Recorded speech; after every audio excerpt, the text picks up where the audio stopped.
of the Bible till date. Why? Because it refers back to the original sources. If you read the RSV, the word begotten has been removed. So the original source does not state about the word begotten at all. It was a mistake by the copyists, by the scribes. You will say that how come scribal errors come into the word of God? That needs an explanation as well. It is mentioned in the Quran, in Surah Baqarah chapter number 2 verse number 79, woe to those who write the book with their own hands and then say this is from Allah, to traffic with it for a miserable price. Woe to them for what their hands do write and for what they earn thereby. The Quran says that it agrees that there were previous revelations sent on the face of the earth, such as verse of Surah Ra'd chapter number 13 verse number 38, Likulli ajalin kitab. For each period is a book revealed. Many books are mentioned in the Quran. 4 are commonly known to us: the Torah, the Zabur, the Injil, the Quran. Translated in the English, it will be the Torah, the Psalms, the Gospels, and the Quran. But there are other books mentioned in the Quran as well, such as the Suhuf Ibrahim, Suhuf Musa, Suhuf Ula, Zubur al-Awwalin. And it is mentioned that God sent several books on the face of the earth. We agree with that. But what we disagree is that all of the previous books have maintained a pure form. Why? Because it is mentioned in Surah Hijr chapter number 15 verse number 9 that all the previous books have been corrupted due to a passage of time. It says that Allah subhanahu wa ta'ala has taken upon himself as a responsibility to guard the Quran from corruption. So Quran has remained preserved. The previous books has not remained preserved. This can be due to a variety of reasons. Scribal errors, not necessarily intentional, but due to scribal errors.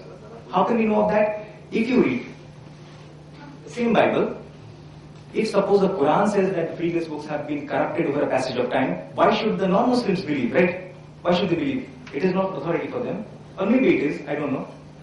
The present Bible, it is mentioned in the book of Jeremiah, chapter number 8, verse number 8, that how can ye men say that we are guided and the law of the Lord is with us, when the false pen of the scribes has turned it into a lie? Who says that? Not me.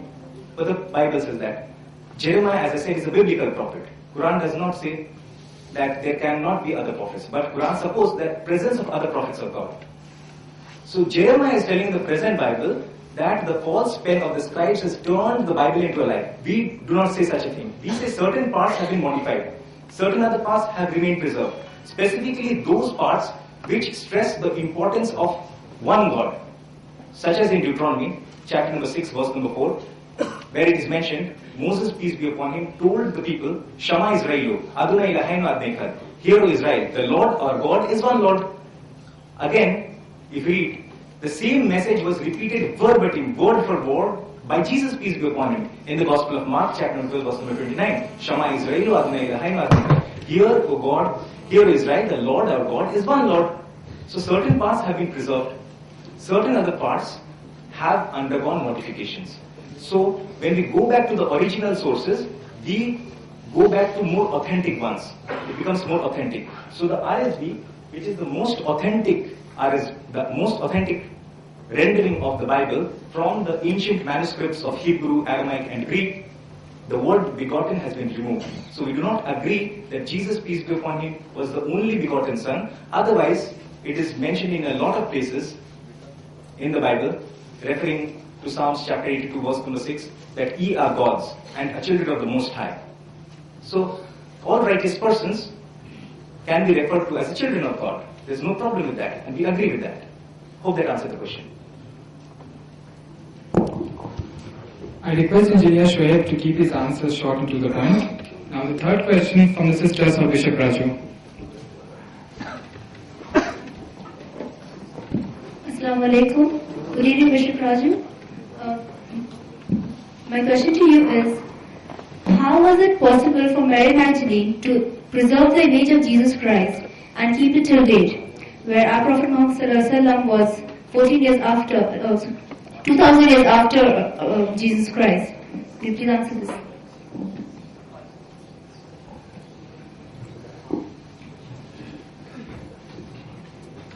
Dear sister, what you said, I couldn't understand. I won't be able to understand. Whether anybody preserved anybody's photograph or anybody's anything, and I am not aware of it.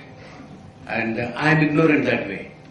I'm sorry for that. Can you please repeat your question, sister? But about the interpretation of Brother Shoaib on John 3:16. The Bibles, it started with the King James version, and then afterwards the scholars sat and made it a much more understandable. So came revised standard version and re-revised standard version, otherwise international version or whatever versions are there.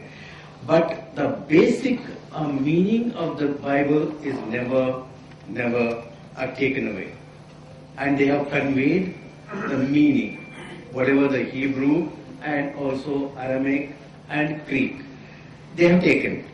And you said that there is something wrong with this 3:16.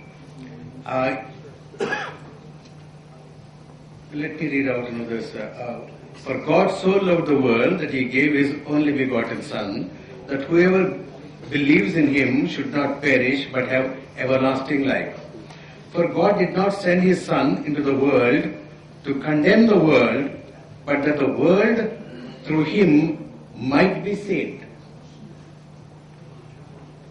So the prior question also talks about whether he came for the world, to die for the world, or otherwise whether He was only for Israel. These questions are perhaps not very important questions, and also we are not going to have which religion is good or bad.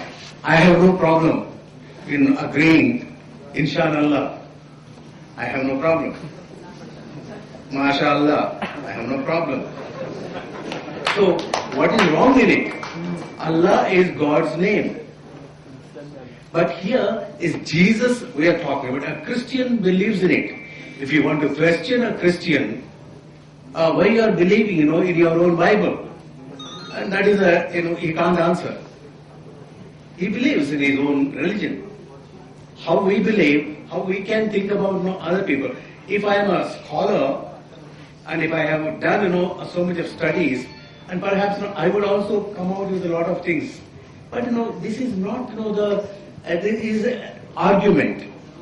But we are trying to see that the good things and how we can. If I knew that this was the kind of thing that is going to be really I wouldn't have participated, because that's not the way to participate. This is not for the peace, building up peace. Peace is to understand scriptures in the right sense, no doubt about it, but at the same time, the totality of the Bible, totality of the Quran, we have to take it.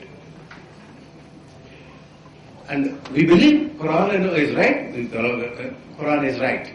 But we don't want to discard other people. That's what my understanding is. A sister, what she said about Mary Magdalene, I don't understand. I'm explaining my question. In today's age, science is like we know its photography is there, but I just want to know how come we have Jesus Christ photographed in this age? The churches have I agree. the photographs and the idols of Jesus Christ. So from where did the photograph, that image of Jesus Christ, that particular image come from? Yeah. I will answer it in two parts. One, any kind of statues or anything like that keeping, I don't believe in it.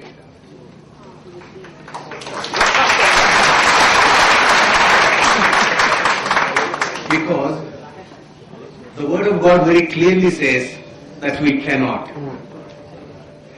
The photographs, whatever it is, and put them and worship if anybody worships, that also I do not agree. That's my personal. But there are certain kind of things, suppose a Lord's Supper, a painting is there. It's a kind of a depiction of what had happened that particular day, on a Holy Thursday, when people were there sitting at the table, and Jesus has instituted a Lord's Supper.